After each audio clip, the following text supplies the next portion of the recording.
Good morning. It is December 2nd, Friday, 10 a.m. Pacific Standard Time. I'm Sensei Mission. It is morning tea with me. Today, we're going to talk about ANDOR.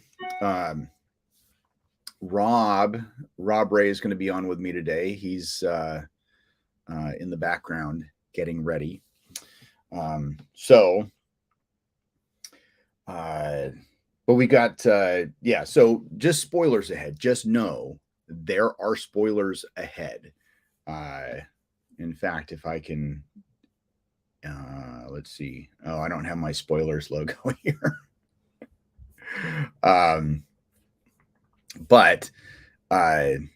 So if you haven't seen ANDOR, we're gonna talk some ANDOR. And I'm going to shut off my email because I'm getting an obscene amount of email this morning. All right.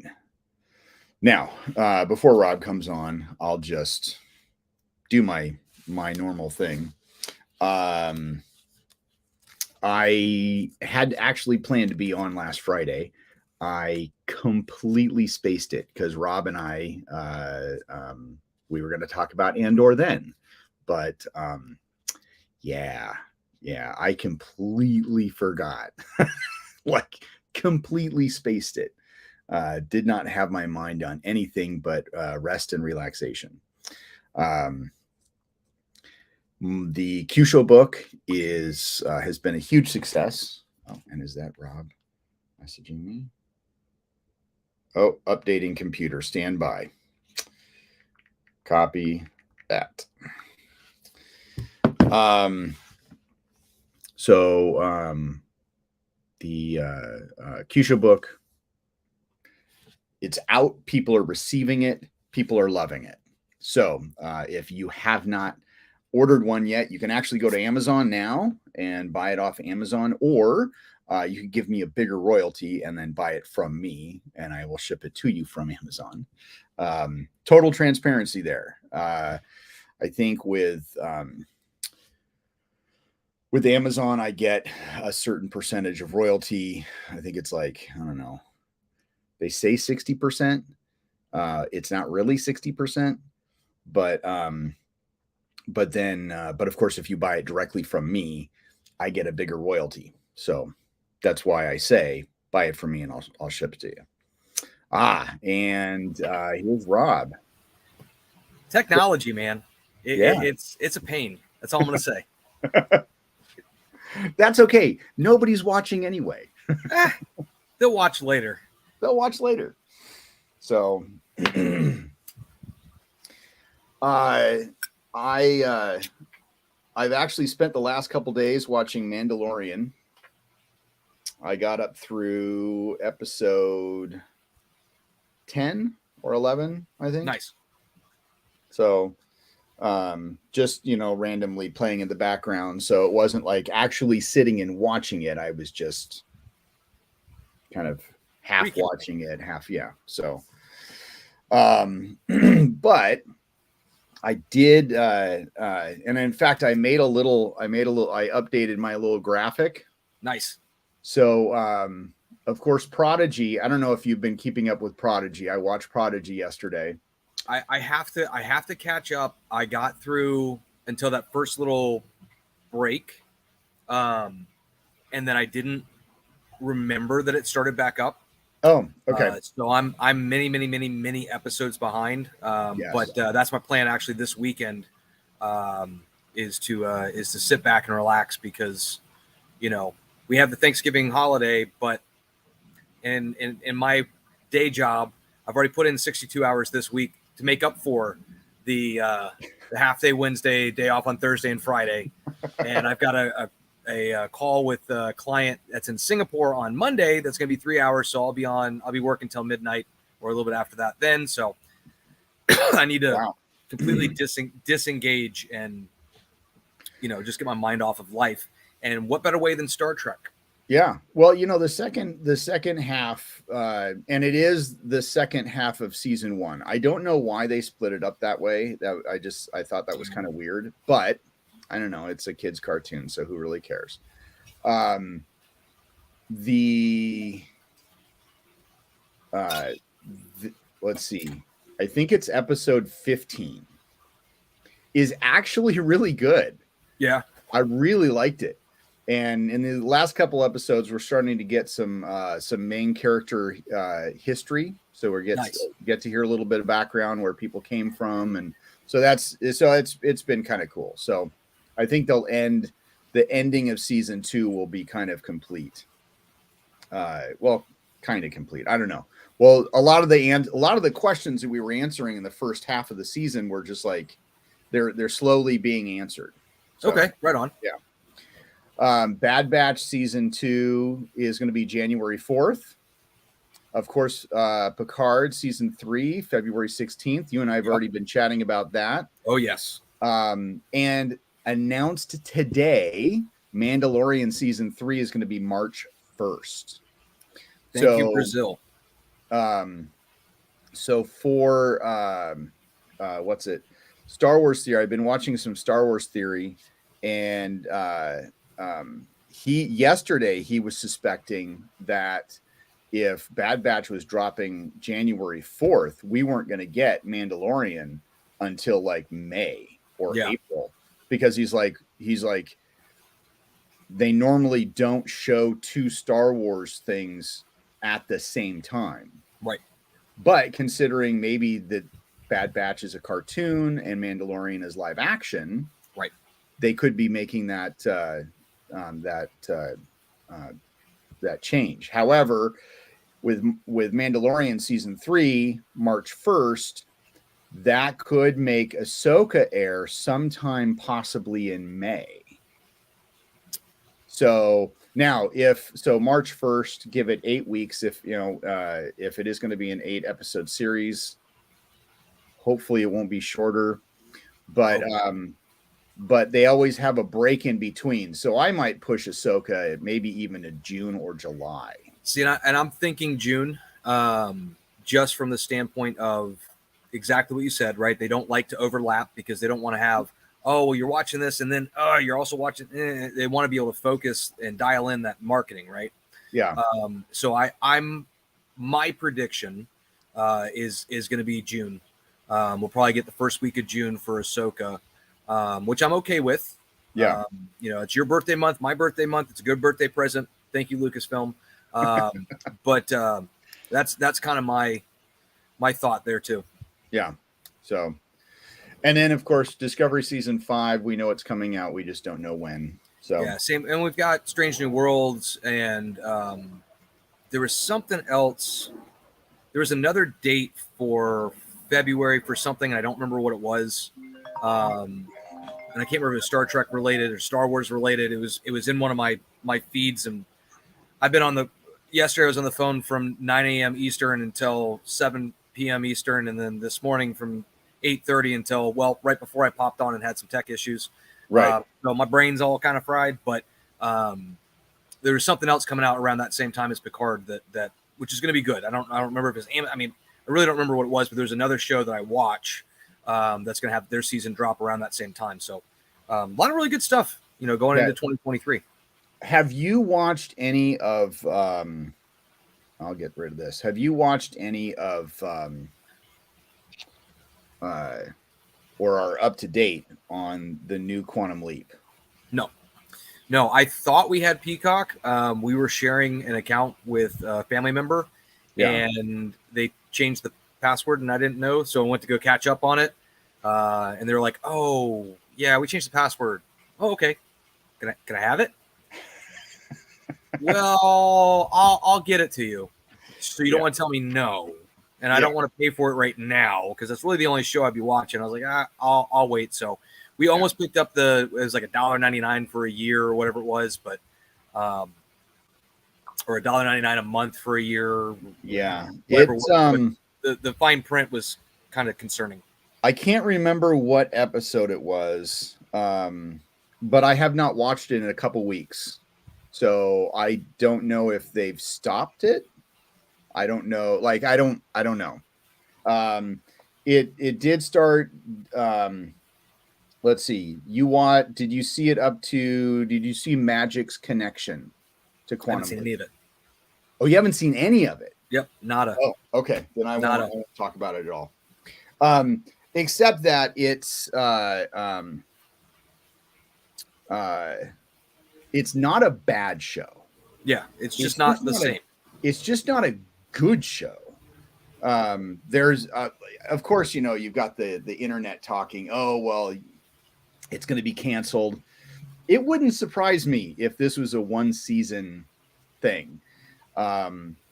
But I do like it, and it's different because the way that the Quantum Leap that we know, right, it's all Sam and Al, and very rarely do we get a look into what happens behind the scenes. Right. I think there's maybe 3 episodes, maybe 4, where we actually get to see behind the scenes of what's going on. But here it is both. Like it's almost like a 50-50 split.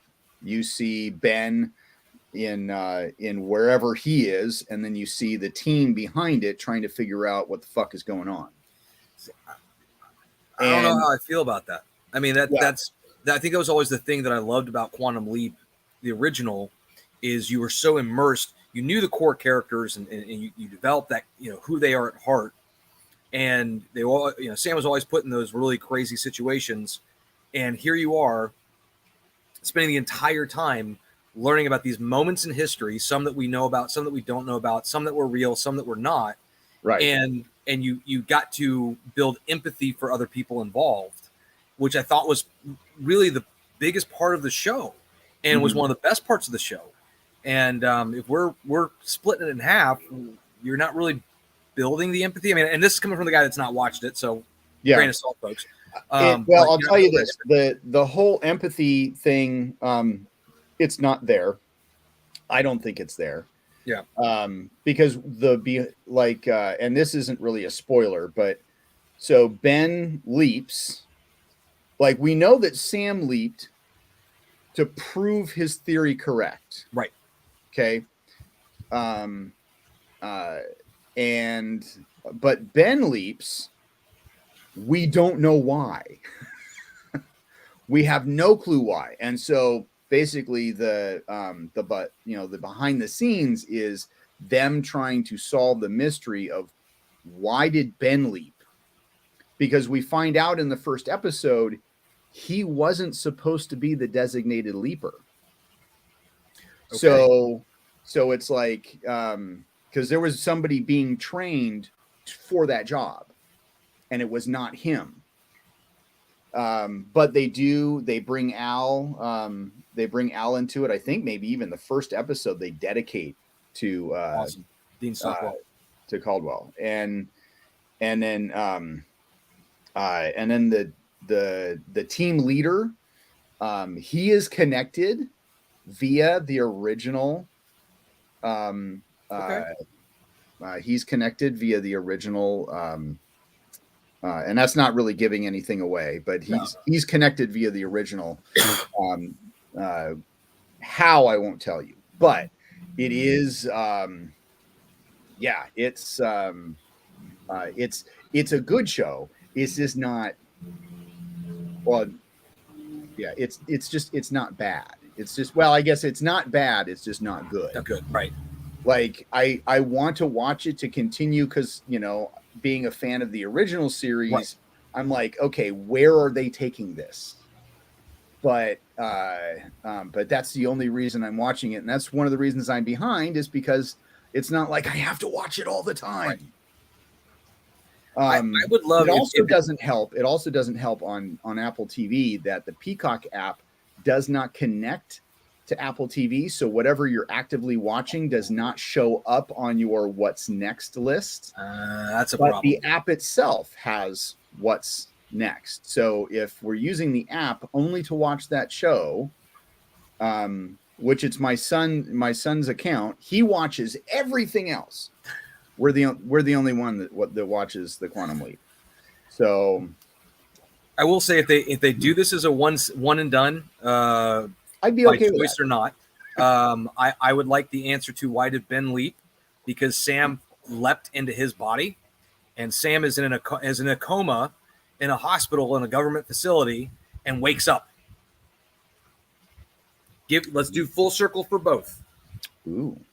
That way, when it's done, it's done. Sam's back.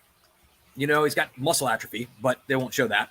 But Sam's back, but Sam leapt into Ben, knowing that if he took Ben into it, leapt, now Ben's consciousness is out there, and it's going to force this to cross over, and then all of a sudden, they both wake up, and we're done. We don't have to go back to it anymore. And it might be a good little nail in the coffin of please don't reboot shows that don't need to be rebooted.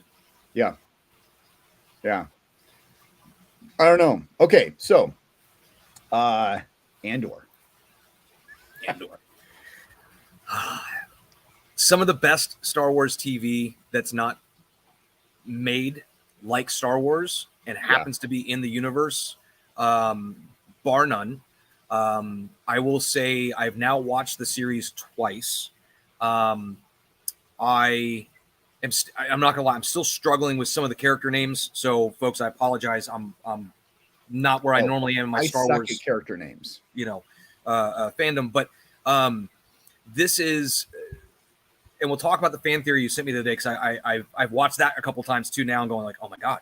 Yeah, and manager at the local Dutch, I shared that with him too, and he's like, I'm convinced. I'm absolutely convinced. There's no denying it. I'm 100%. And if they don't go that route, you have missed a huge opportunity. But we'll talk about that in a minute. Yeah. But what I love about this is that it recaptures things I loved about Rogue One. Rogue One was, when I first heard the story that was coming out for Rogue One, I went, ooh, Ocean's 11, except in Star Wars world. I mean, it was just, it's this caper, and we're going to get this group together, and we're going to go and do all this stuff, and it's going to be amazing. And I'm like, and I loved it. It was great. It was a brilliant film. They've recaptured a lot of that, where, the truth is, when you look at it from two angles, right? We're introduced through Star Wars, through episode 4, the rebellion are the good guys, the Empire is the bad guys. The Empire represents Nazism as far as an analogy, and the rebels are the Alliance. But they're also, when you flip the coin, domestic terrorist versus government. Mm-hmm. Absolutely. And this shows that gray area. It's not a black and white, we are right, they are wrong. There's a lot of morality that gets put in, and I think that the way they address all of this is brilliantly done, because when it's complete, when you watch this for the first season, you sit there and go, yeah, the Empire definitely is doing some bad stuff. I mean, there's no question. No one's going to argue that they're really bad. But, those rebels, man, they're kind of doing some not so good stuff too, even though it's I can't remember if I said this to you or to another buddy of mine. It's a very dark Robin Hood, but more realistic. Yeah. And that's what I really like about it is, we have this Disney version of Robin Hood. He stole from the rich and gave to the poor. And that's kind of what the rebels doing, right? We're trying to stand up against tyranny, and we're stealing from the rich to give to the poor. It just so happens we kill a whole hell of a lot of people in the process. We break out people that shouldn't have been imprisoned. We probably break out some people that probably should have been imprisoned. And we just have this moral ambiguity to it, because our goal is right, and the process to get there doesn't matter, because the end result is going to be good. Yeah. Even though we also know it leads to some chaos and anarchy and the rise of the New Order, and continues on this vicious cycle. But you get to see, in a lot of ways, the beginning of this vicious cycle through the eyes of someone that becomes a spy. I love the fact that they have Saw Gerrera in it. And I love Skarsgård's character, who, again, name escapes me at the moment, but that, as much as I love Luthen. Cassian, yes, thank you. As long as I love Cassian, I love his character so much more, and every time he's on screen, he steals everything. I mean, a Yes. hundredfold. It immediately changes and goes to him. And when I rewatched it the second time, I watched it with the intent of saying this is Andor because the character is established. Right. But much like Star Wars being Luke's story, when you watch it with a different lens, it's actually the rise and fall and rise again of Vader or of Anakin Skywalker, not Luke Skywalker. Right. And that's how I felt about him. It was absolutely beautiful to watch the cogs in his mind, that monologue he gives, which we'll talk about in a minute, turn and twist and adapt and shift. And then when you add in Mon Mothma, who we know plays really has one scene, in the original trilogy, but she's playing this pivotal role, and we understood that she was part of this pivotal role because of the books and the comics and stuff. Now we're seeing this true birth of what will become a mass movement, but you're seeing where I get really excited. We'll call it what it is. The political intrigue piece, you're seeing multiple smaller movements combining into one, where it really isn't Rebel Alliance. It's multiple forms of rebellion against the tyranny and oppression being placed by both the Empire and corporations. I like that they address some of that, where it's leading to people to rise up and say, nope, we're done with this. And there's a lot of symmetry between what's happening in Andor, what's happening in Iran, what's happening in Andor, what's happening in China, what's happening in Andor, what's going on with the Ukraine and Russian invasion. There's a lot of very well subtle comparisons that can be made. And to me, that's when Star Wars is its best, when you can infer modern day elements to it without, just like we talked about with Star Trek, right? Don't shove stuff down my throat. It's not. It's saying, yeah, you want to make change. Sometimes you really get your hands dirty, and it's not good. It's not pleasant. You just have to hope that you keep that very small sliver of your humanity intact for that end goal. Right. Yeah. I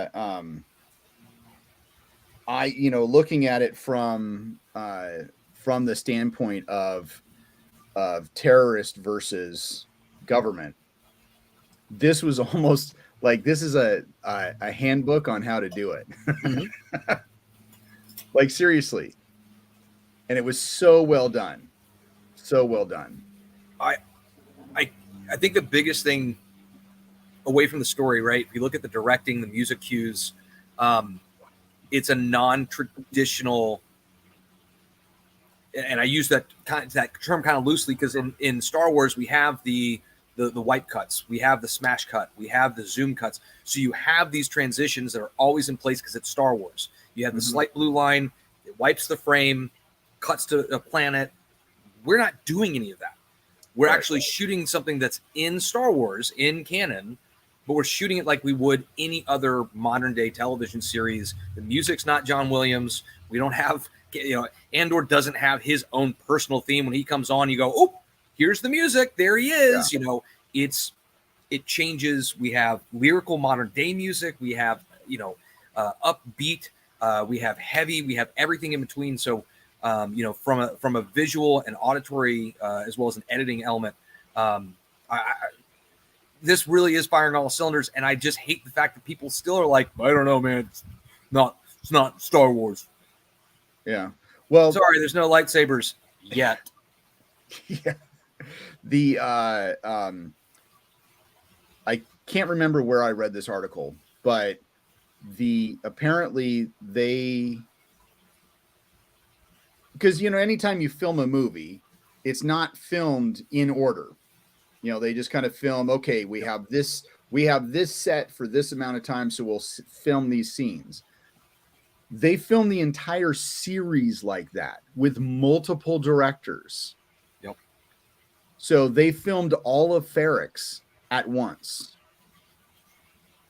And I'm just like, okay, so one director filming all of Ferrix totally makes sense. Right. Yeah, that makes total sense.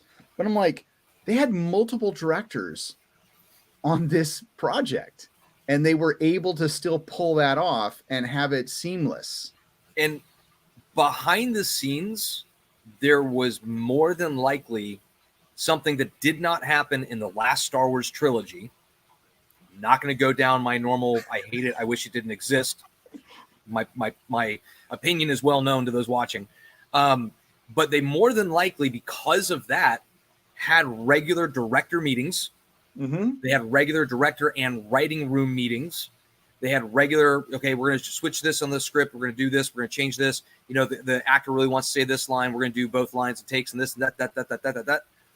And they had to have, because of the cohesion, they had to have a conversation ahead of time, planned out, prepped, set, rock and roll. And here we have a seamless show that if I didn't tell you, if nobody knew, right? If we edit it out, kind of like they did with Obi-Wan, turn it into a 2.5 hour movie, 3 hour movie, you're not going to know that it was not the same director. You're not going to know that there are some episodes not written by the same people. You're going to go, oh my God, this was great. Yeah. Because they did that fluidly and they worked together very masterfully, which the last trilogy should have had. And if you do any more trilogies, Kathleen Kennedy, I'm talking to you. Don't do it with Rian Johnson. But if you do, please, dear God, please have people work together. There was an article. It was I think it, and I can't remember where the article came out. I think that I heard about it from Star Wars Theory. He did an episode on it. Basically, there was a behind the scenes leak that basically came out that the reason why they haven't done any more feature films is because the trilogy sucked, and the way they put together the trilogy sucked, and they know it. They know that they screwed up. Yeah. And I think that there's actually a line, somebody actually quoted Kathleen Kennedy by saying, where she said, if we do any more movies, which they want to do, in fact, I think they have one planned. Yep. It has to be organized and not be like the trilogy. Yep. And so in a way, I don't care what people think about Kathleen Kennedy. I watched another, if you haven't watched it, another great little series on Disney Plus is called Light and Magic. Okay, I've got it in my list. Amazing. It's amazing. I've known that Kathleen Kennedy has been part of or connected to Lucasfilm for a long time. She was more connected to Steven Spielberg. Correct. But, and that's kind of how she came into it. But she's been there almost from the beginning. Yeah. So, like, yeah, you might claim that she's a little woke and pushing this agenda and that agenda. And definitely she's not George and she's not Dave. No. Filoni should be the one in charge, to be honest. But that would actually take him out of the creative side, which is we want him in the creative side. Right. But that's why we name drop Jon Favreau. Yeah. But she's actually, it makes sense of why they put her in charge because she has been there since almost the beginning. Yeah. But I am glad that they are realizing that they messed up. Yeah. And that if they want to continue to make good Star Wars movies, that it has to be cohesive and not just be like, okay, you can write it and you can direct it. Yeah, that's a good idea. And don't worry about the fact that somebody else wrote and directed the first one. And we know you've already said you're not going to read the script. Just tell you the last scene. We got you, buddy. Mm-hmm. And listen, I'm going to place the blame. I know a lot of people place blame on Kathleen Kennedy. I place some blame on her because the buck does stop there. Yeah. But I place 95% of the blame on Rian Johnson. Oh, absolutely. Absolutely. And when he came out and was like, people are angry. They don't know what it was. It was so good. It was so woke. It was so Star Wars. No, it wasn't. No. No. Did I read the script for the first one? No, I just told him, tell me the last scene, and I picked it up from there. Dude, so you didn't even know what the story was? Nah, it didn't matter. It does matter. It's called a trilogy. It does matter. And the fact that, I am sad that Trevor Collinew wasn't able to come in and do his ending that he wrote, which I think would have been brilliant because I read the script for it. But it would have been better than what we got. But Right. JJ came in and had, how do you fix shit? Yeah. Well, JJ started it. JJ should end it. Come on, JJ, help us out. And unfortunately, he did okay. Yeah. But Well, it was a last minute save. I know we're getting off of Andor, but when on that subject, folks. I really don't like the fact that it doesn't matter who started it, and fine if they're not going to go with George's treatments, that's fine. Yeah, but they did such a disservice to all of the original characters. And even though they tried to do a pro service to Leia, the whole Force Mary Poppins scene kind of ruined everything for me. So, but to make Han Solo a deadbeat dad, to make Luke a fine, have a reason why he's disappeared. Maybe there's a reason why he's his life is in danger or something like that. That's fine. But just because, I just couldn't hack it, I'm a bad teacher. I got mad at my nephew, and I lit my lightsaber, and I realized I was wrong, but it was too late. I had to give it all up. None of it made sense, and it wasn't cohesive. And we're going to pull it back. That's the difference between this last trilogy and where Star Wars really was started post George to where it's at now. Again, thanks to the direction of Jon Favreau, Dave Filoni, by bringing in the Mandalorian, creating it in the way they have, which has allowed other creative groups to go, oh yeah, we can do TV series, we can do short series. We talked about Obi-Wan, we both enjoyed it. Talk about Mandalorian, we enjoyed it. We talked about Mandalorian season 2.5, aka Boba Fett. It was all right for what it was. But again, there's a cohesion across this. And I think that this is the medium that was missed. And I'm glad it's been so successful because it was animated. Mm-hmm. And I'm hoping that they continue to do this to flesh out other things besides just, hey, this is Luke, this is Leia, this is Han. Hey, this is Kylo, this is Rey. Hey, this is Chewie. Hey, this is R2. Now we're getting all these other characters that are really filling in this mass world that up until realistically, when you look at everything else, it was all about this one specific family line, which again, Greek mythos concepts, Joseph Campbell comes into play. We can go down that for an hour or not, but right. We're adding in depth to a world that's needed, and you get to see nothing is clean. Nothing is clean. Yeah. The Jedi aren't clean. The Sith, definitely not clean. Tales of the Jedi, brilliant. I mean, absolutely brilliant. That was amazing. Exactly what you and I had talked about, and exactly what we asked for. And I am so thrilled that somebody got it. And now we've got Andor doing the same thing, fleshing out the birth of the rebellion. And listen, if you have not watched Andor, I'm going to count to 5, and then I'm going to ruin the post-credit scene from the final episode. So here we go. 5, 4, 3. Make sure you pause it or skip ahead. 2, 1. The fact that they are building parts for the Death Star. See, my first guess that I sent to you was, it's Vader's Super Destroyer. It would make sense. Right.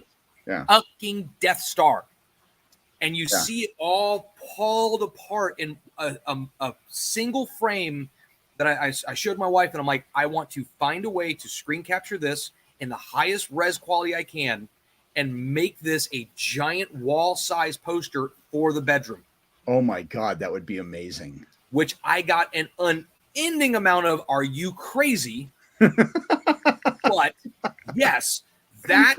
And the one scene, and this is one of those moments I will give the new trilogy, the one scene when they take the Leia takes the destroyer, or not Leia, excuse me, that general takes the destroyer and she punches into hyperspace, and you have that beautiful star field with the streak and the explosion. That's another one I thought was beautiful. But This to me is pure 100% fandom with meaning in a moment of pure beauty. And I just sat there when it happened and went, oh, no. Scroll back to the credits, let it come again, and went, I didn't see what I did. And it's beautiful. Pause. Babe, come here. And she doesn't care. Yeah. It's a Star Wars thing. No, it's not a Star Wars thing. It's the Star Wars thing. Yeah. That made my day, because now we know that the Death Star is going to be hopefully, part of season 2. Now we get to find we know where the plans came from. We know Rogue One. So now we get to find where that information comes from, how we get there. Did they have spies on the Death Star? Did Luke kill rebel people and not realize it? Inquiring minds want to know. So, one of the things that one of the impressions I always had was that they had filmed all of Andor. Right. That was what you and I both talked about. That we're like, I was wrong, because they started filming season 2 November 1st. Yep. Which means that we won't get a season 2 of Andor probably until 2024, at least late 2024. Yeah, which is killing me, but it is what it is. But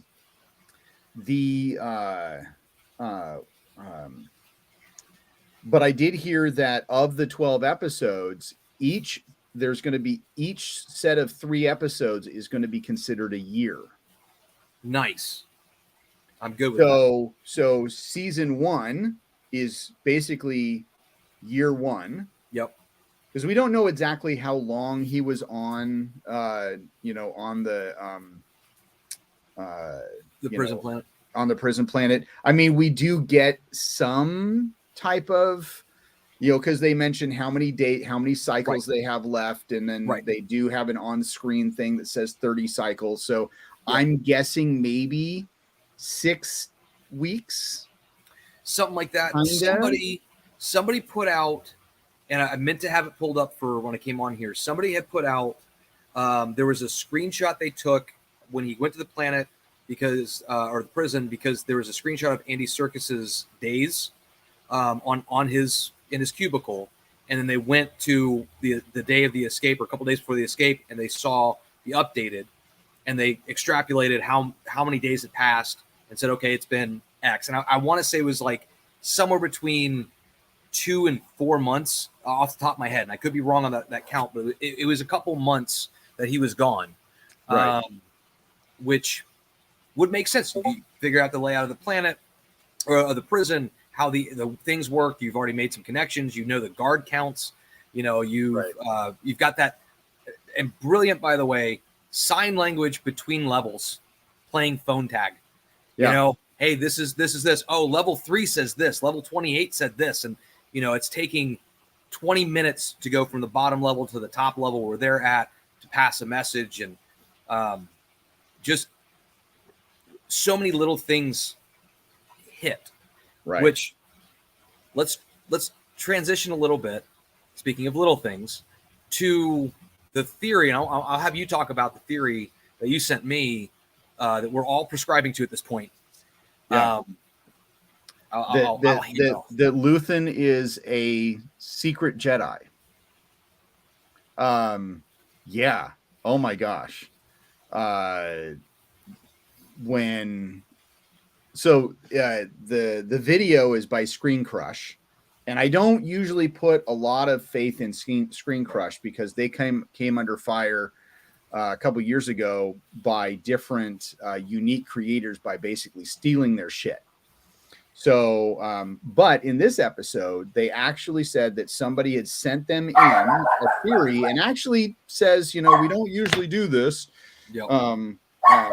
But they actually were like, this was such a great theory, we decided to do a video on it, and they actually named the guy by name, so they gave the guy credit. So, but it's this theory that Luthen is a secret Jedi, because in his monologue, he talks about, that he spent the last 15 years fighting the Empire.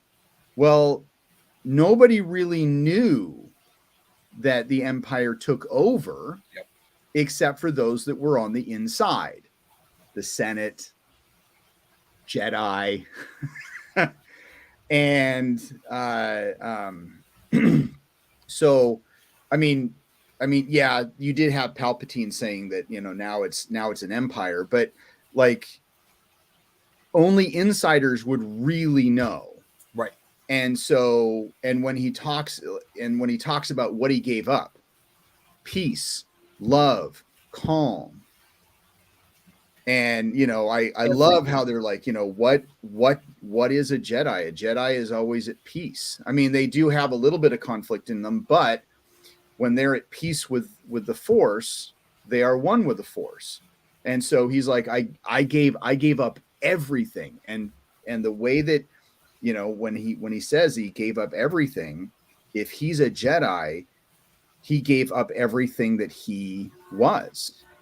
Because if he is to not just randomly kill people, if he's not to do this, if he's to be a somebody who is for justice, he's not just going to randomly just kill innocents. But it's like, no, he has this. He has now a you know, he's got to get rid of this empire. So he's given up all of that to be able to get back to what he used to have. And he's realizing that you know, so he's, and I can't remember if he said it or not, but it was maybe in the video that they make a point of it, where he says that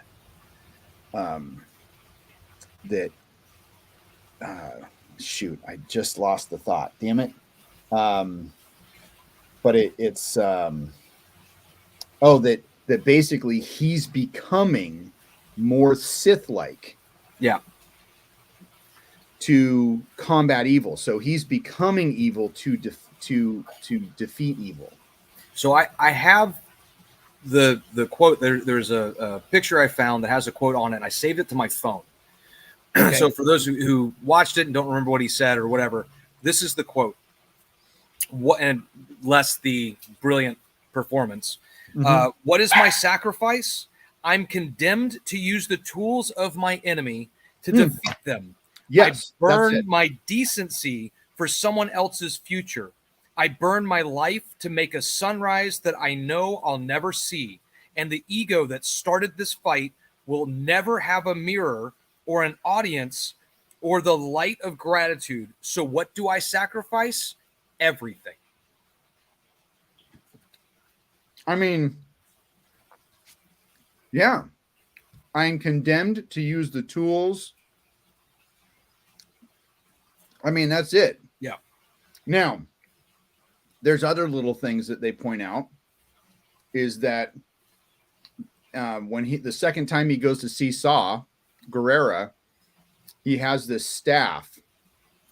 It's a little bit longer than a regular lightsaber, but it's like an 18-inch piece of wood. Yep. That's kind of carved like a handle. And one of Saw's guys is like, "What's this?" And he's like, "Don't touch it. It would be dangerous." Yes. Or some line like that. And I was like, even when I saw it, I was like, well, that's an odd line. Yep. But that's part of the theory, is that could have been his lightsaber. Well, and he gave Andor in the beginning, he gave him a Kyber crystal. Yes. Just a crystal, and he wrapped it in leather and gave it to him and said, "This is worth more than you will ever know." Right. And I just because when I pulled up, there was another thing I had and I forgot I saved this. So this is the full speech so people can understand where all these things are coming from. And this is, I truly believe that when he said this speech, this is when people all of a sudden went, wait a minute, went back and started putting these parts together. Calm, kindness, kinship, love. I've given up all chances at inner peace. I've made my mind a sunless space. I share my dreams with ghosts. I wake up every day to an equation I wrote 15 years ago, from which there's only one conclusion. I'm damned for what I do. my anger, my ego, my unwillingness to yield, my eagerness to fight, they've set me on a path from which there's no escape. I yearn to be a savior against injustice without contemplating the cost, and by the time I looked down, there was no longer any ground beneath my feet. What is my sacrifice? I'm condemned to use the tools of my enemy to defeat them. I burn my decency for someone else's future. I burn my life to make a sunrise that I know I'll never see. And the ego that started this fight will never have a mirror or an audience or the light of gratitude. So what did I sacrifice? Everything. And those are those pieces: calm, kindness, kinship, love. Mm-hmm. There's Jedi, right? Light side. I've given up all chances at inner peace. So he's sacrificed. Why would a spy care about inner peace? Right. You're not. Yeah. Right. I've made my mind a sunless space. Well, what is a sunless space? It's dark. Yeah. I share my dreams with ghosts. Well, he's haunted either by the ghost of his past, which is part of it. He's also could potentially be haunted by Force ghosts. He's never going to be able to see his friends. He's separated himself from the light, the sunless space, or the Force. He's cut himself off. Right. So now he's surrounded in darkness. I woke up every day to an equation I wrote 15 years ago, from which there's only one conclusion. So again, like we said, the Empire in Star Wars timeline, 15 years ago, we knew we were in the war. We were in the thick of it. The Empire had not been created yet. We knew we were fighting against a force that was greater and coming from within. And this is when Order 66 came up, et cetera, et cetera. I'm damned for what I do. My anger, my ego, my unwillingness to yield, my eagerness to fight, they've set me on a path from which there's no escape. Well, those are the same things that many other Jedi went down, became Sith, became Inquisitors, became all these different things.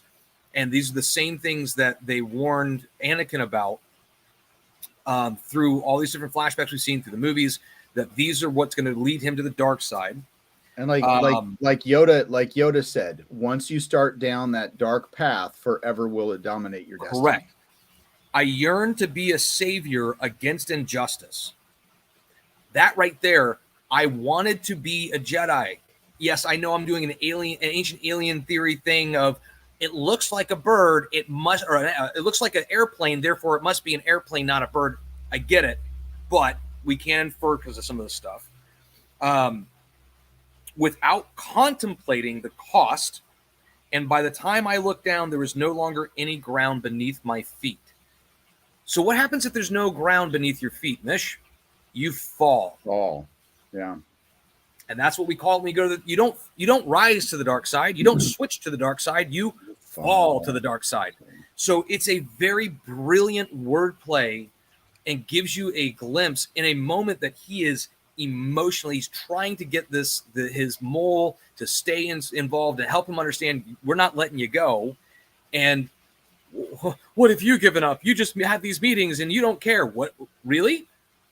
Blah. And now you get this snapshot, which that moment when I first watched it, well before I saw that theory and everything, I went, oh my God, this is why they cast him. This is, I mean, I didn't put the pieces together.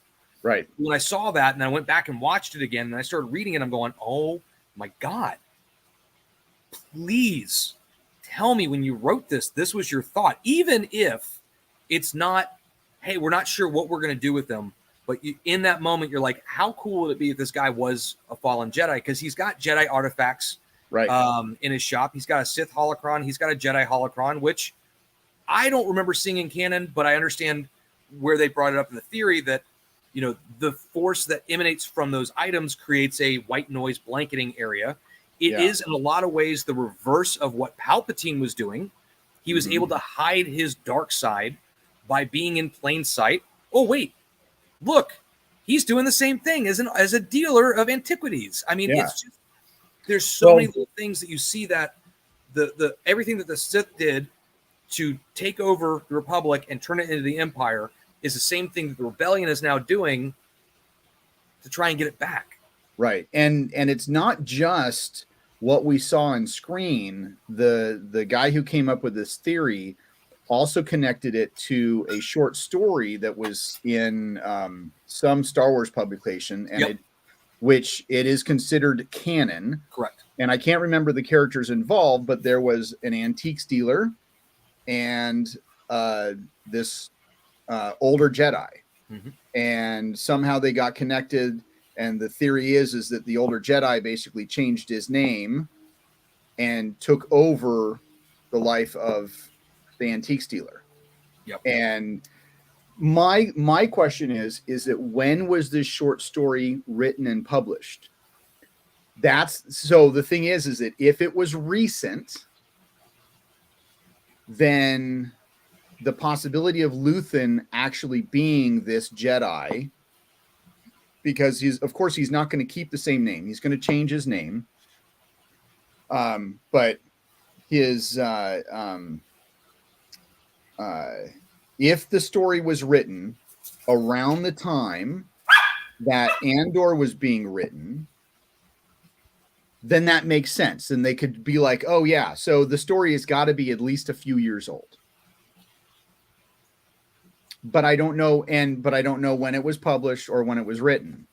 Now, expanding on that, if it is written, if it had been written and published recently, it could have been, and this is a very J.J. Abrams thing to do, even though J.J. is not connected, is that they wrote the story they wrote this short story telling the story of this antique dealer and this Jedi and publishing it with the intent of making Luthen that character. Yep. But not openly saying this is what we're doing. We're just, the writers, we're just going to write this really cool story and we're going to place it over here. And then we're going to write Andor and create this character Luthen, because that would be amazing if they did that. That is some serious Easter egg shit. And actually, I really wouldn't say that's a J.J. Abrams thing. I think that would be more of a John Favreau or Dave Filoni thing. But it's but yeah. Yeah, I've found a bunch of articles that talk about it, but none of them are listing the name of that short story. I'm gonna have to go back and watch that video. Because they actually show they show the cover art of the Star Wars magazine that it came out in. So if you can find out, but the thing is, well, I'm hoping that that's what they did, and they didn't just grab some general cover. But they do actually have pictures from the article, or from the short story. So I don't know, but yeah, I think it's a genius theory. I hope that I hope that it is true, because that makes so much sense. It makes so much sense. And with guys like Pablo Hidalgo and there's one other that's there, I can't remember. Pablo is the guy that has what they call the Jedi holocron. He's got all the notes from Lucas on the Jedi, and he's the guy that created a computer program at Lucasfilm where you can type in a planet. It's going to, like, I need a water world, outer rim. Here's 15. Here they are, names, population, here's species, like all this stuff. He's one that is typically consulted on all this stuff to validate, yes, this planet exists, or a planet like it exists. This is what would go on this planet. This is this, because they've mapped out all this stuff from short stories, from the comic books, from everything, so that you don't go, oh yeah, he went to the 5th planet in this system, and someone like me is going to go, wait a minute, the 5th planet from that system isn't Finner. 5th planet from that system is Corsicana, whatever. I mean, it's just, right. You're going to have that same thing like the Star Trek world, right? So they have all that mapped out. There is very little in my mind that does not say, somebody said, hey man, we're trying to come up with a backstory for this guy. We're thinking he can say he's from the Scrapping Guild, which is what he says in the beginning, but we want to give him more than that. And somebody went, oh, well, there's a short story that was pretty kind of cool. Kind of talks about this guy that dealt with antiquities, and it was Jedi antiquities, and he's held them from the vault. So that way, the Sith couldn't get him, and he hid him away. But he had a Jedi that was kind of like from the outer rim that was helping him out. and that dude died. The Jedi still live. Why don't we say this Jedi took over, gave up the Force because he's already on his way out. He was going to the dark side, took over this guy's persona to find a new way to fight against the Empire. Mhm. Yeah, we can do that. Do we make it obvious? No, don't make it obvious. That kind of thing. So Right. there's a lot of hope with all the Easter eggs they've been dropping that somebody has already picked up that and ran with it. And we're just lucky enough that some eagle-eyed hardcore fan just went, I see all these parts and pieces in this jigsaw puzzle, and I put it together. Yeah. And if it does turn out to be true, which God willing it is, I can see at the end of season 2, they're doing an interview with the director going, yeah, or the showrunner going, yeah, man, some dude saw it, and well, I mean, we put out, the breadcrumbs so you'd follow it, but we didn't think you were going to figure it out that quick. So we hoped for a big surprise and a big reveal. Unfortunately, it didn't happen. That's okay. Yeah. But no, it's such a brilliant show. I'm sad that we have to wait so long for the next season, but that's the other nice thing, or only nice thing about waiting, is this information has gotten out there now, and it's not unheard of for writing rooms to go, well, that's cool. We were going to just imply it, but now maybe we do need to show it. Now we need to have that final standoff. Maybe he does find redemption at the end, and he stands up to an Inquisitor. He stands up to Vader. I really don't want Vader in this. Yeah. Neither do I. Somebody. I mean, how cool would it be, in my opinion, right?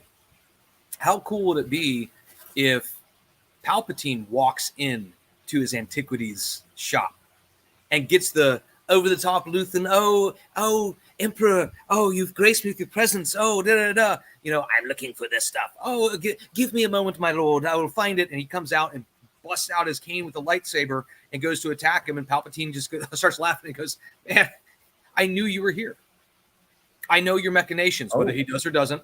I knew you were here. I knew what was going on. You're a fool to think you could hide underneath my nose. I've already wiped out this and that and the other thing. Or something, but even his assistant, and then I'll shut up about the theory, but even his assistant had her line, where it was something like, well, and I can't remember the exact setup. The one girl from the rebellion is like, oh, well, I'm more important to him than you are. She goes, you're not. I've been with him since the beginning. And I'm like, and that's another thing, is like, could she be the Padawan? And they've cut themselves off the Force. We've seen it with others. We've seen Ahsoka. Yes, Yoda said, and I love the fact that even Filoni has addressed this at one point. Yes, Luke, when Yoda died, Luke was the last Jedi. Yes, you were correct. However, Yoda did not say you are the last of all the Jedi that kind of existed and cut themselves off for the Force or walked away from the Order. He just said, yes, you're the last of this title, this group. All these other people we know exist because of the cartoon and everything else. They've cut themselves off. They've walked away, and they've said, I'm out, man. There's too much hypocrisy, too much BS, too much whatever. And they left. Whether they went in hiding because they were afraid of being killed because of Order 66, whether they, ran like we saw in Obi-Wan. They're still trying to exist out there without being Jedi. They're out there. And so here we have one that's out there well before Yoda died. But we have one that's out there potentially, which gives this whole thing a really cool spin without ever having him, come out and go, I'm doing this because I'm a Jedi and you killed all my friends. It's not. He's fallen to the dark side to do good. And again, when you think about how some of these other Jedi that were falling in the Clone Wars and stuff, they were trying to do the right thing the wrong way. Yeah. And that's kind of what's happening here. Yeah. I mean, just like I don't know if you've read the book or listened to the book Dark Disciple. It is basically this the story of Quinlan Voss and God, her name escapes me. Dooku's female apprentice. Asajj Ventress. Asajj, yeah. I own it. I'm looking at the cover art because I'm like, the name sounds familiar. I own it. I haven't read it yet.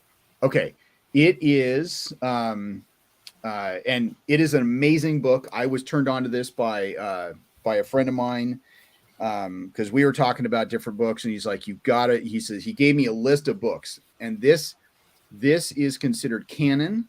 Mm-hmm.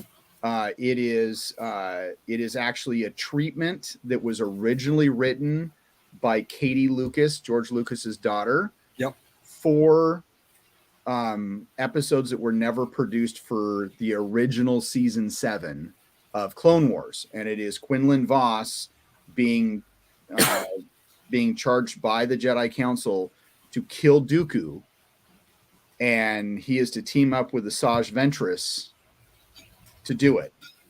And it is an amazing story. But talk about one of those where you have this Jedi who kind of cheats in a way. Yep. But falling to the dark side to do good things, mm-hmm. or falls to the dark side falls to the dark side in the process of doing good things. Yep. And it is an amazing story. It is an amazing story. When you go back and you look at Tales of the Jedi, and we see why Dooku becomes Darth Tyrannus, mm-hmm. it's the same thing. You see the corruption that he gets to deal with as a Jedi and how it affects him.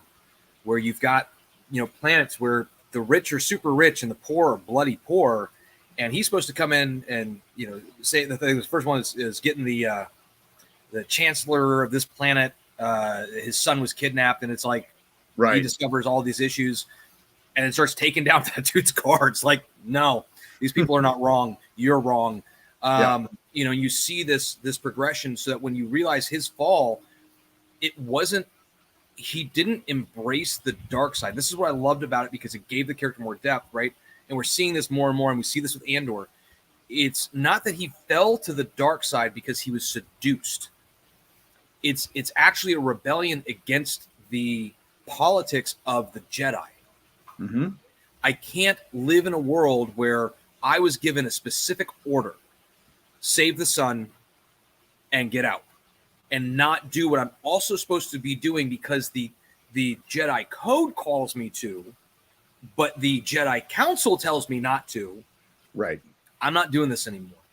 And then, of course, when he falls, he does become, he becomes Dooku, kills Yiddle, which is cool to finally see how she dies and see that she fought a lot like Yoda, wasn't as talented in that regard, but it's cool to kind of give her a little side story. Sad she doesn't talk like him, so now I want to know why he has a speech impediment, because that's a weird thing. But it's awesome that we are getting, much like Star Trek, we are getting new types of stories that are giving new depth to the universe and the characters, some known and some unknown, that continues to make it interesting and allow us to have these conversations, and not just, yeah, man, let's talk about this episode with Kirk and Spock again. It's new, it's exciting, it's depth, it's empathy.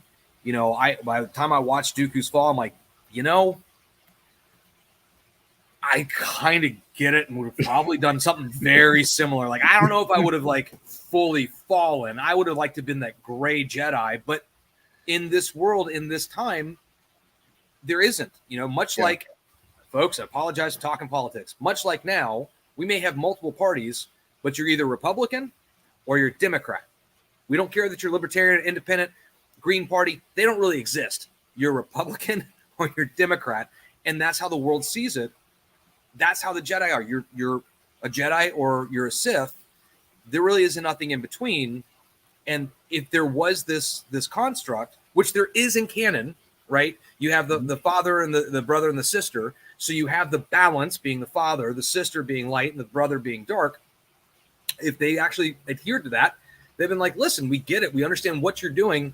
You are no longer a part of the Jedi Order. You must now go to the Gray Order, or whatever they wanted to call it. Right. You're a Gray Jedi, or you're a dark side Jedi. Yeah. And that goes back to like even the beginning. Sorry, nerd rant. Even the beginning that's canon, you have the Jedi, which were the Force users, and some specialized in Sith techniques, some specialized in the Jedi style techniques as we know them now, or the light side techniques, and some specialized in the combination of two, creating in a lot of ways what later became more Jedi techniques, or some that became the dark side. Because I hate calling it Sith, because Sith is a race, folks. Sorry, Sith is an actual outer rim race, but not going down that rabbit hole either. But it's cool that we're seeing a lot of this stuff come back and really kind of add again more depth. I mean, that's so there was early on. I think it was the second episode, maybe the third. I can't remember.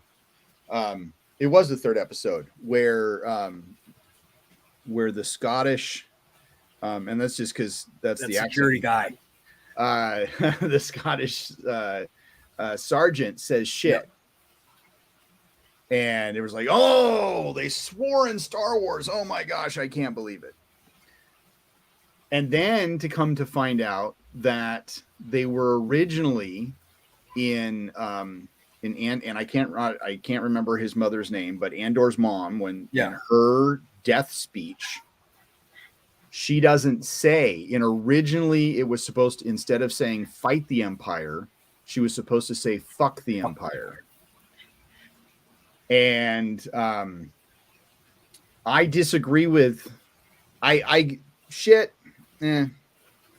but for her to say fuck the Empire, I mean, it makes sense. It makes total sense, but I wouldn't. It's not Star Wars. No, it's just not. And I would even make that argument the same way for Picard season 1, when the Admiral tells Picard he's fucking crazy. Yeah.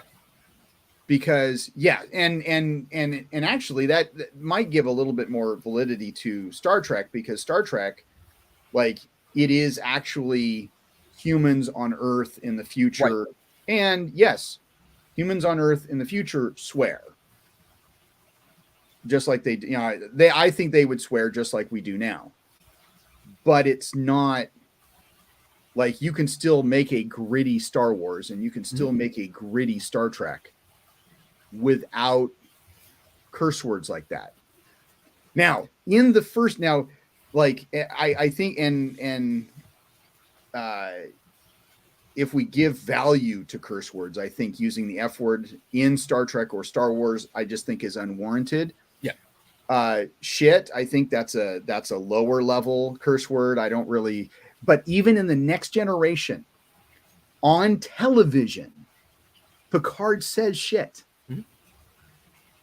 And I can't remember what episode it was, but he says shit in French, and they come fucking away with it on the air. Because it was French in the 80s, because something happens and he goes, oh, matters. Yep. And it's like, wait a minute. Fuck, he like, I remember talking to me. It's like, he said shit, didn't he? And that's and it doesn't get talked about a lot. But I think season 2, Elementary, My Dear Data. I remembered it was a Sherlock Holmes episode, but I couldn't remember what it was. So I just Googled it. It was a season 2. And yes, it's merde. And having a family that we speak chunks of different languages, French, Creole being one of them, French, Creole. As soon as I heard that, as a kid, I went, did he just say? My dad's like, shh. We didn't hear it. No, he said something else. I'm like, what else is there? But Maird's bad. No. He said mayor. Mayor is what he said. It's major. Yeah. That's what he was saying. Oh, okay. Yeah. And watched it later on, older. I'm like, no. Dude said shit. And he meant it on there. Yeah. What a way. See, even Star Trek was like, they've always been pushing it. That was like pushing it against the censors in the 80s. That's amazing. But I agree with the standpoint that, we call them adult words in my house. Yeah. My 14-year-old can use adult words. My 11-year-old gets a couple a month that he has to say. Can I say a bad word? Go ahead. It's an adult word. Yeah. What did you want to say? Shit. That's it. Yeah, I feel better. Okay. Yeah. So we try and take away the mysticism or oh, I said a bad word type thing. But I would have had a problem in that speech, which was brilliant. It was Beautiful. It was an amazing speech. And I love the fact that they said that they wrote her death to make sure that she was dead. You didn't have to see her die. You knew she was dead. You felt the loss through her droid, and then her speech. And if she then just said, fuck the Empire, I probably would have been like, yeah, whoa. Yeah. Whoa. Like, you had me and you have me, but now my kid can't watch this. I mean, I don't care, but some kids can't watch it because now you took it too far out of Star Wars and made it too R, not as PG-13 as it should have been. So I'm glad they changed it to fight the Empire, which that's instead of fuck the Empire, it's fight the Empire. It's an order. Yeah. And now it fully made that a very encapsulating speech because fuck the Empire be like, yeah, that's right. Fuck you guys. Ha, ha, ha, ha, ha. Not fight the Empire. And they were like, yeah, get them. Blah, and go after. So. Yeah. It's almost that first open speech of let's start the rebellion. Yep. Which is also what goes back to that idea that there's multiple cells because you already have Saw Gerrera, you already have the Jedi that are still out there, you already have the Bad Batch, you've got all these groups. Now we're seeing that cohesion of all these small cells kind of come together, and I love the fact that the guy that's with Cassian in prison, not Circus, but the other guy is in Rogue One. He's one of the foot soldiers in Rogue One, and I'm like, that was really nice Easter egg. Whether we see him in season 2 or not, I liked that. There was when we who brought that up to me? Somebody, one of the guys at Dutch was like, "Oh, hey, we think that this so and so guy is the same guy from Rogue One," and I'm like, and I can't. They were like, I can't remember his name, but he was in Rogue One. It's the same actor. Could he be the same character? And, I had to rewatch Rogue One. Yep. And I'm like, oh my God, that is him.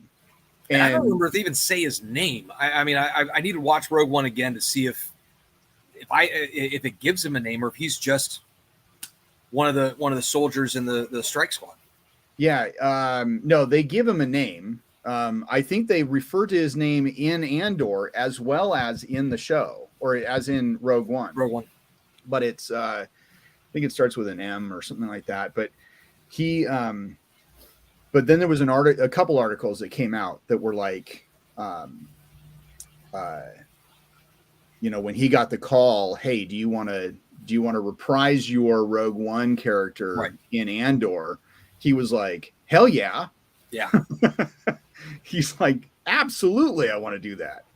I mean, if anybody called me and said, hey, do you want to do something in Star Wars? I don't really care what the rest of the conversation is. The answer is yes. I will hold someone's towel while they change their clothes just so I can say I was in Star Wars. Done. Right. Yeah. Yeah, it was just such a great series. Such a great series. And I'm so looking forward to kind of I'd like to see how they, if it is going to be every 3 episodes is going to be considered a year, are they going to connect like later on? Is there going to be some kind of connection or reference to Lethal or to Hera's group, even if it's what do they call it? Ghost Squadron or something like that. So if they're going to make references like that, because think so. because like I think it is in season since I think in season 2, maybe it's season 3. They give they actually they help out Mon Mothma because they're there mainly to fuel up her ship. Yep. But then it ends up they actually take her on and then take her to where they start actually getting together. So yeah, I think I would like to see some type of, and it doesn't have to be like, oh, we're actually going to see Hera, or Right. we're going to see Kanan, or we're going to, it. But having mentioned, like, as they start saying, okay, well, there are cells all over the place, and because I think in season 4 is where, because in season 3 we meet Saw Gerrera in the cartoon, but then in season 4 he's split. Right. So he's and then he's left the Order. He has left the Alliance and kind of done his own thing. So because they weren't doing enough. Yeah. That's talk about a guy that's true to the cause and doesn't care how he gets there. That's Saw Gerrera. You're doing bad stuff. I want to do really bad stuff. Right. Let's nuke a planet. Oh, okay. So that brings up another thing. So the ending scene with the end credit scene with the Death Star. Yep. It is around a blue planet. And I don't know where in canon this comes from. But I was watching a Star Wars Theory episode yesterday on the end credits, and he says something about how the Death Star was supposed to have been being built over Geonosis. Correct. But in season 2,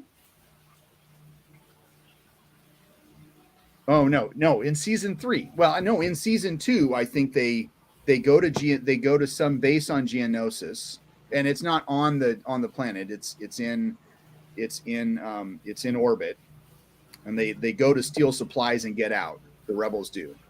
And then in season 3, they actually go and they're on the planet and they meet Saw Gerrera. But there is nothing mentioned about the Death Star. So obviously the Death Star was not built around Geonosis. And this is kind of where we do the Star Wars 101. The parts could be built on on off-world, right? We already know that there's a prison colony that they're building parts that get shipped out. Right. Some of the larger pieces could have been assembled in Geonosis because of all the construction that they have on planet. That does not mean that the Death Star itself, as this orbital moon, was put together, but the majority of the pieces could have been built on Geonosis because it was a major construction planet. So did I lie? No, I just gave you what you needed to know, and now I can kind of play between the lines of yes. But where 80% of it was built but not constructed.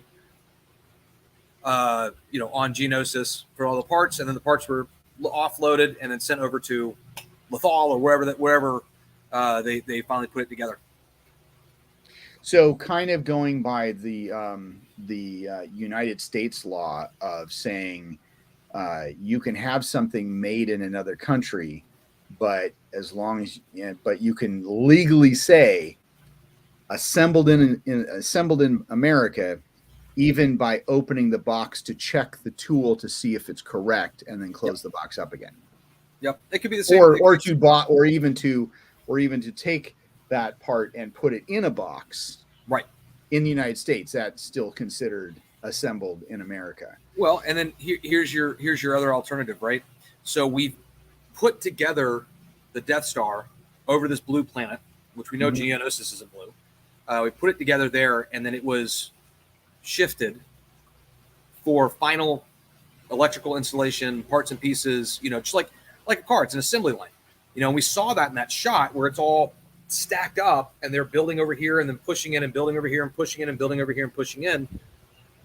Maybe they take that over to Geonosis and they do the final touches, which is why, to your point, which is why it's built around Geonosis. Or again, the part's going to come there. I mean, there's different ways they could do it, but end of the day, they still wiped out the Geonosians. There had Right. been a reason. Death Star. Don't want the secret getting out, so kill them Well, all. they did. The Geonosians designed the Death Star, Right. so that could be a reason alone. But where in canon though does it say? Do you know? Because so far, just because I only have read I've read the Thrawn novels, and I've read a couple other books, but I'm just a Star Wars watcher. I don't really read. I'm not like, I have a lot of the original comics, but I don't have any of the current comics. So yeah, I'll be honest, I don't remember. I was trying to cheat and look online.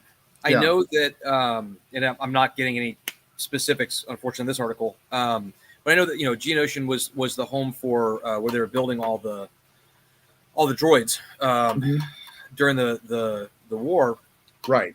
the Clone Wars. But the only thing that says here is, under utmost secrecy, the Empire began construction. There's our keywords, right? Began construction of the first Death Star in space near Geonosis. Okay. Travel to the system was restricted to all but a few, and the surface of the planet was sterilized.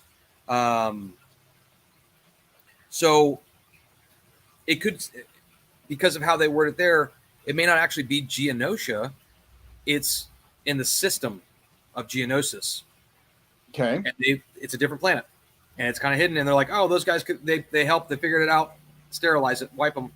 They're done. Moving on. Because I don't remember. I can't remember if it was a short story or if it was just a piece of a one line somewhere in a book that's been canon. I don't remember. I mean, it goes back to like the second Death Star. Right. Many Bothans died, providing us these plans. Yeah. We don't see that yet. I want to see that. I don't want to see Bothans die, but I want to see them be presented in something, and we still haven't gotten a lot in that time frame as well. I mean, there's a lot of really cool areas that they can tell a lot of cool stories, but yeah, I mean, it's fact. Mm-hmm. It's the Bill Clinton. What's the definition of is, or like the system's named Geonosis.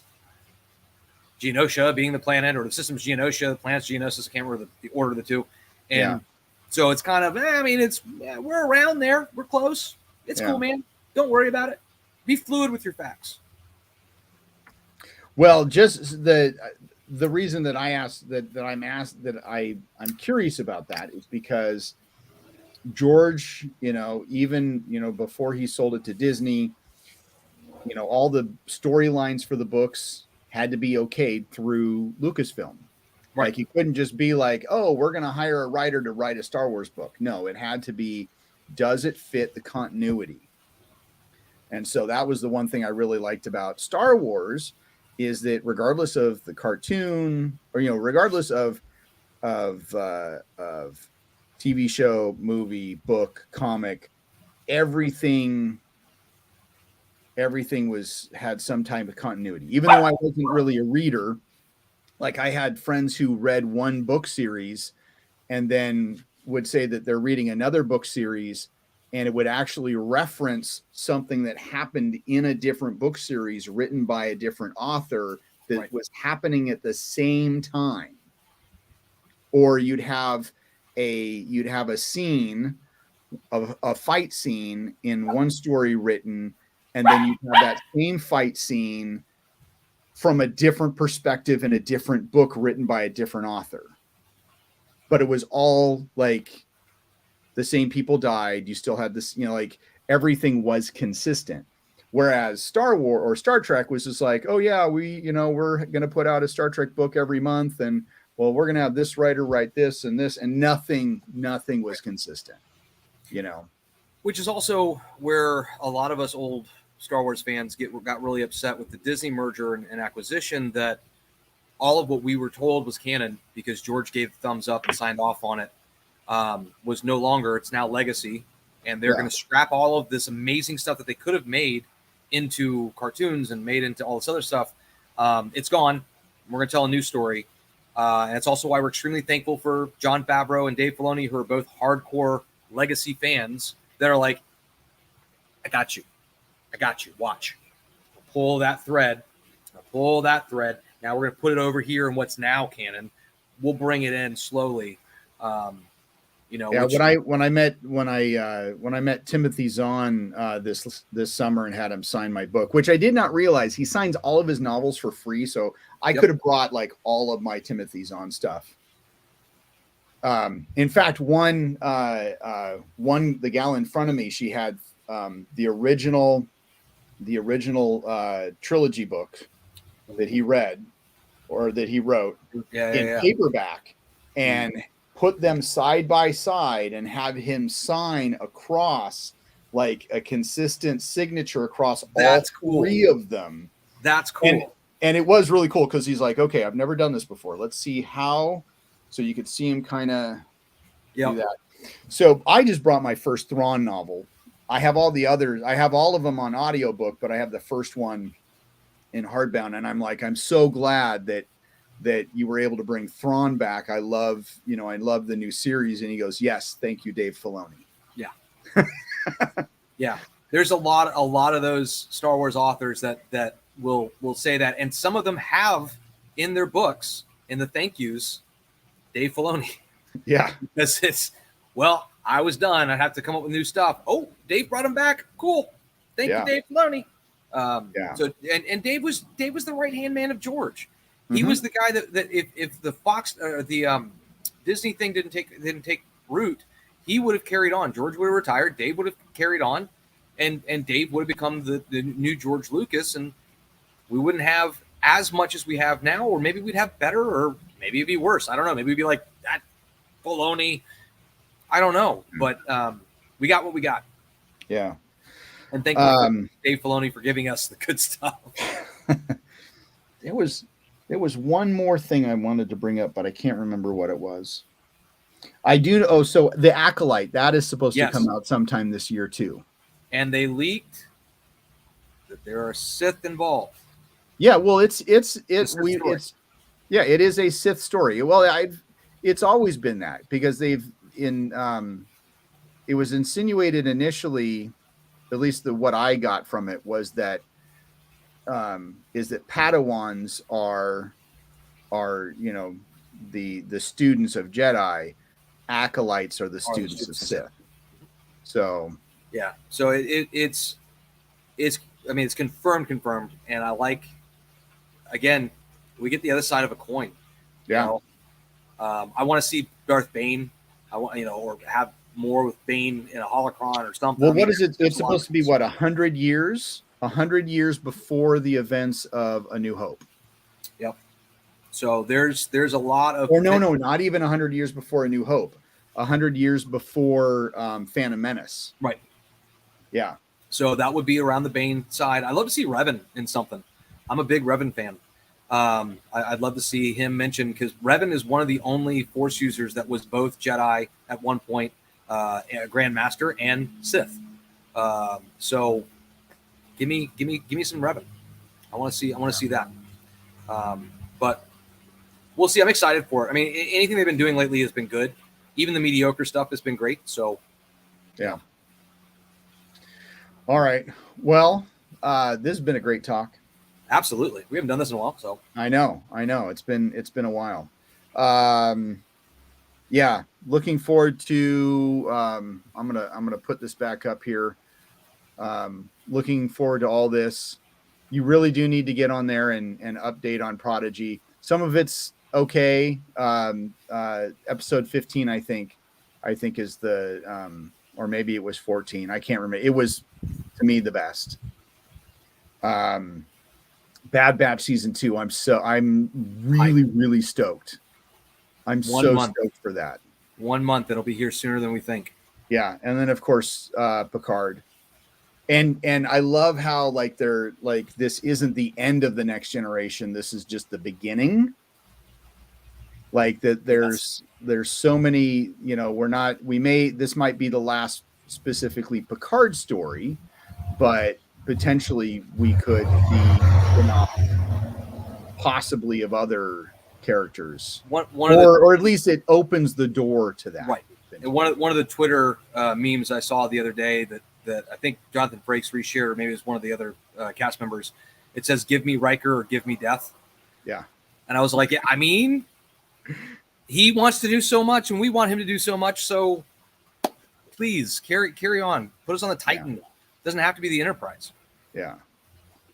Yeah, I would. Yeah, in fact, even if they had a series that followed, and I can't remember if this was something that, because it wasn't an original Mish thought. I got it from an article, but somebody had said, you know, maybe not necessarily a next like any of the major characters from Next Generation, but why don't we just carry on in this timeline in the 25th century?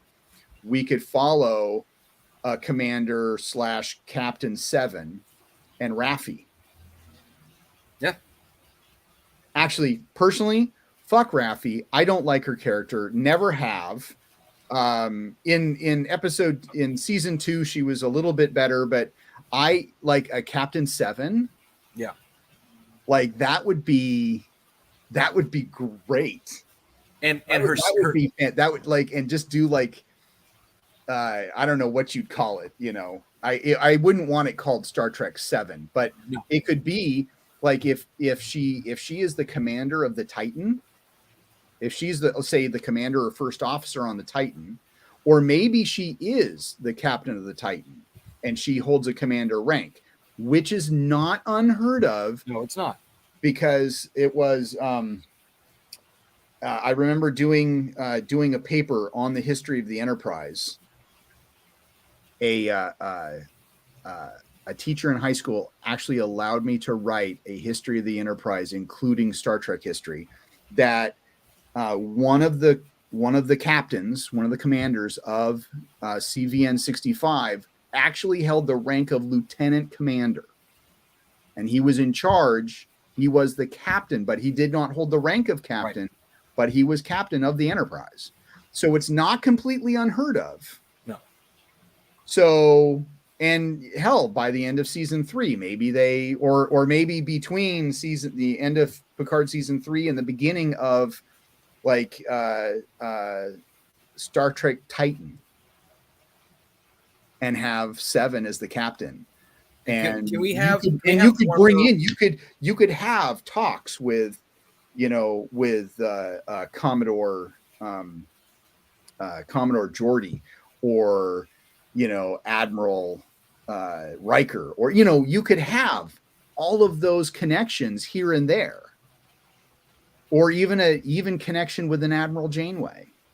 You know, you could bring in the legacy characters here and there just to be like, oh, hey, this is still a legit show, but it be Star Trek, you know, Strange New Worlds, but in the 25th century under the command of 7. I think that would be fantastic. Oh, yeah. As long as one of her bridge officers is still an Ensign Kim.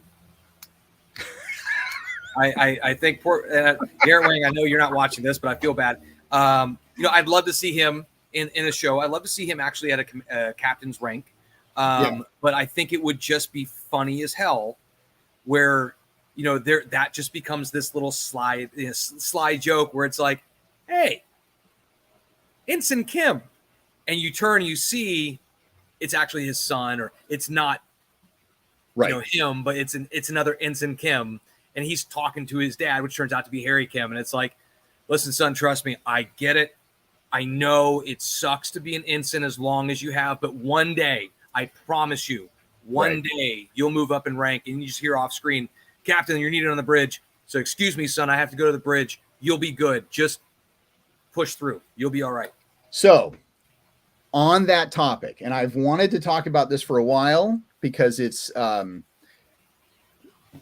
know, like, I thought it was very, very cool that Sulu ended up being the captain of Excelsior, and we totally missed out on Star Trek Excelsior.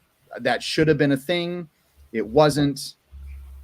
George Takei is too old for it now. But not everybody becomes a captain of a starship. And I know that, I think it was in Picard season 2. I can't remember what ship it was, but like on one of the plaques behind it, you had Captain Uhura. Right. I love Nichelle Nichols' character. I love the actress, the character, even the gal who plays the character now in Strange New Worlds. I'm sorry. I'm going to argue Uhura should never be a captain. She could be a department head, which is what she was. Yep. But captain of a starship gets trained under command, not communications. Right. And at her age, and you could say, oh, well, she transferred into command. Yeah, you could say that.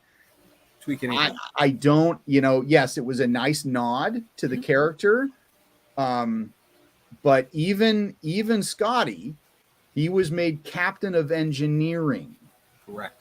Not captain of a starship.